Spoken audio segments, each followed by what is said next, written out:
سچی خوشی میرے کمرے میں آئی۔ میں اس وقت اپنے پاؤں پہ اور ہاتھوں کی انگلیوں پہ نیل پالش لگا رہی تھی۔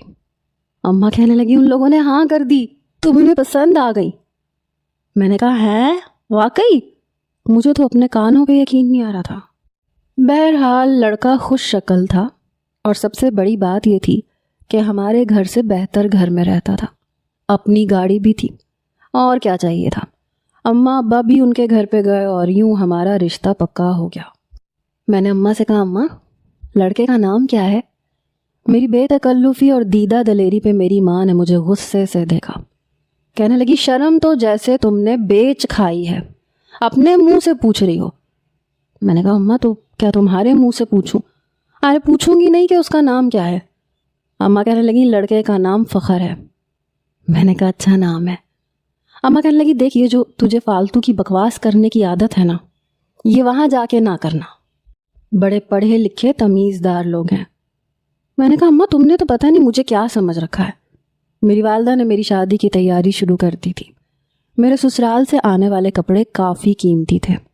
مجھے تو لگا تھا کہ لڑکا فون نمبر مانگے گا، مجھ سے بات کرنے کی کوشش کرے گا، لیکن ایسا کچھ بھی نہیں ہوا۔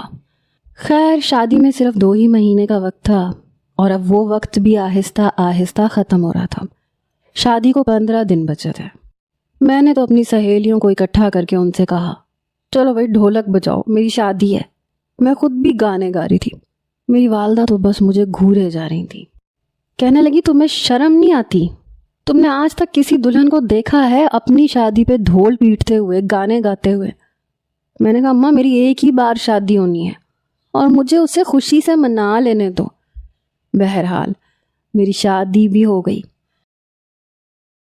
بارات زیادہ لوگوں پہ مشتمل نہیں تھی، ویسے بھی ابا نے جو قربانی میں گائے کا حصہ ڈالا تھا اسی گوشت کا قورمہ بنا کے گلی میں کناتیں لگائیں اور اللہ اللہ خیر چلتا کیا۔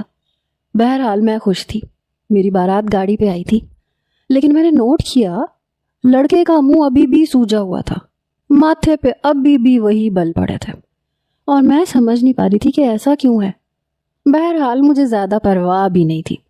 میں تو اپنی سہیلیوں کو اترا کے یہ بتا رہی تھی کہ میں بڑے امیر گھر میں جا رہی ہوں۔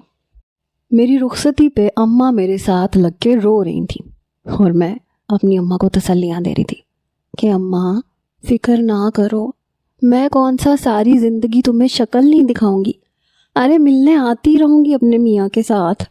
یہ بات میں نے بھرپور شرمانے کے انداز میں کہی تھی۔